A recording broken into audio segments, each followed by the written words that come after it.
There are over 30 Disney resorts for you to choose from that are on site and way more off-site resorts. So how do you choose?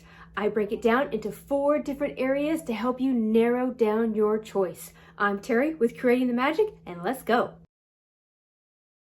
Number 1, and most importantly, is going to be budget. It is no secret that it is expensive to stay on Disney property. Disney breaks up their resorts into 5 different levels, and we're going to go in order according to cost. Something else to keep in mind whenever you're looking at the Disney resorts as we go through the 5 different levels is going to be how many adults will sleep in each room. That is really going to dictate how much, whenever you're crunching the numbers, if staying on site is worth it for you. Starting with the least expensive is going to be your campgrounds at Fort Wilderness, and this is going to be for those that have an RV or a tent. You can sleep up to 10 adults in each area. Second level is going to be your value resorts. There are 5 different value resorts for you to choose from.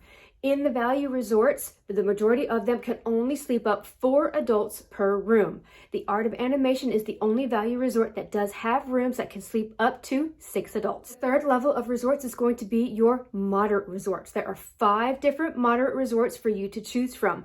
There are some rooms that can sleep all the way up to 6 adults per room. Fourth level is going to be your deluxe resorts, and there are 8 different deluxe resorts for you to choose from. There are some rooms that you can sleep up to 10 adults per room. And lastly, the level number 5 is going to be your deluxe villas. There are 11 deluxe villas for you to choose from. Deluxe villas have rooms that can sleep up to 12 adults. This is basically the level of the Disney Vacation Club, which is basically Disney's way of a timeshare. You also get into your kitchenettes and kitchens whenever you get into the deluxe villas level.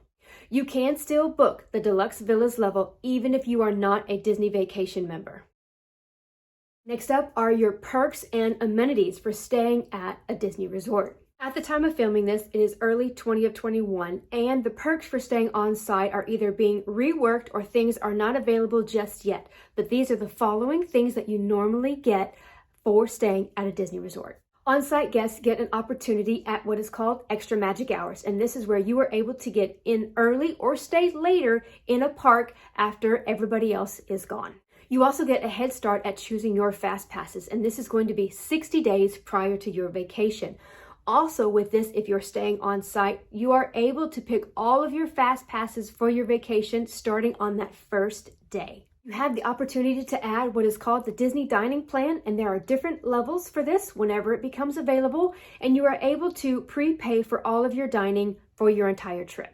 If you plan on buying a lot at the Disney parks, you are able to also get your souvenirs sent to your room, and you don't have to cart them around the parks with you. You may also charge to your room through your Magic Band. Lastly, all of the free transportation that you can possibly use all around Disney property. Different amenities also come with the different kinds of tiers of resorts on Disney property. One of those things is going to be the type of transportation that your resort has to the Disney parks. Also, it's going to be according to the different bank services. Some resorts have gyms and spas. Also have different levels of concierge service. Theming and ambiance. Many of you will hear family, friends, co-workers say to just stay on site, and this is a really big reason why. You're in the magic 100% of the time when you stay at a Disney resort. You are surrounded by cast members and Disney's high level of service, Disney-themed music all over the resorts, Disney-themed food. You will also find Disney resort-themed merchandise if you stay on property. And then lastly is going to be the over-the-top themed rooms and areas at each Disney resort. From an entire section of Toy Story theming in the All-Star Movies Resort to the Art of Animation, where they are very vibrant and very loud with their theming with Cars, Finding Nemo, Lion King, and The Little Mermaid. And then in your moderate resorts, you have incredible princess-themed rooms at the Port Orleans French Quarter, and then lastly at the Caribbean Resort, you have the pirate-themed rooms. Staying in a highly themed room can absolutely add to the magic, especially if you have a little one that is really into one of those different kinds of movies. Many guests that do visit Walt Disney World only visit certain parks. So sometimes they choose their resort according to how close it is to a park and or the kind of transportation that that resort has. There are some resorts that you can just walk to a certain park. You have the options of the monorail, you have the Skyliner, and you also have the water taxis. Choosing a Disney resort that is closest to the parks that you're going to visit is also going to make it easier, especially if you're going to take breaks in the middle of the day. Now let's talk off-site resorts. And the off-site resorts, I break up into 4 different categories. The first group up are going to be those resorts that are technically not Disney owned. However, they do still have some of the perks for staying on site, and that is going to be your Swan and Dolphin resorts. And then also for anybody that is in the military, they have a specific resort just for you called the Shades of Green.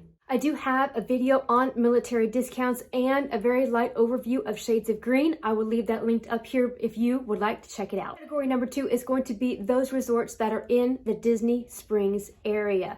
And these resorts are resorts that you could possibly either have a timeshare at, or you are accruing points if you stay at other places. And this is places like Wyndham, Hilton, or the Holiday Inn.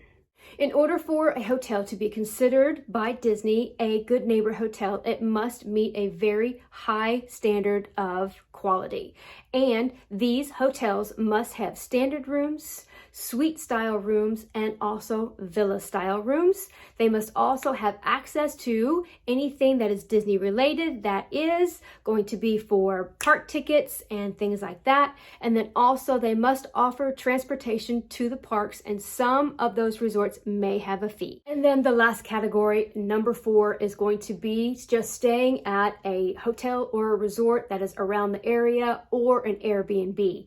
You want to choose the resorts, Airbnb, or places like that are either in the Celebrations area, the Lake Buena Vista area, the Kissimmee area, or International Drive. All of these different areas are literally minutes away from Disney property, so it will take you no time at all to get to any of the parks that you wish to visit. I do have a playlist, and I will link that up here for you if you'd like to check out any of the off-site resorts that I have stayed at in the surrounding area. Staying at an off-site resort ultimately means that you don't get any of the perks that on-site Disney resorts get. So you do not have early entry into the parks, but there are strategies around that. You pick your fast passes 30 days prior to your vacation, and you do have to pick your fast passes day by day by day, versus if you stayed at a Disney resort, you can start on the first day and pick your fast passes for the entire week. You do pay out of pocket for all of your meals, and you are unable to charge to your room. Transportation is not always free, but if you just check with your off-site resort, sometimes they do have free transportation to the parks. But don't let any of that discourage you. It is all about budgeting and strategizing. And lastly, let me answer the question that I am sure you are thinking, because I know I was thinking it when I first started to looking at planning Disney vacations. Is it less magical to stay at an off-site resort versus an on-site resort? And my answer is no. You make the magic. If you would like to see a video on how I add magical touches to a Disney vacation, please hit that like button for me and consider subscribing to the family. I would love to have you here. I'm Terry with Creating the Magic, and have a magical day.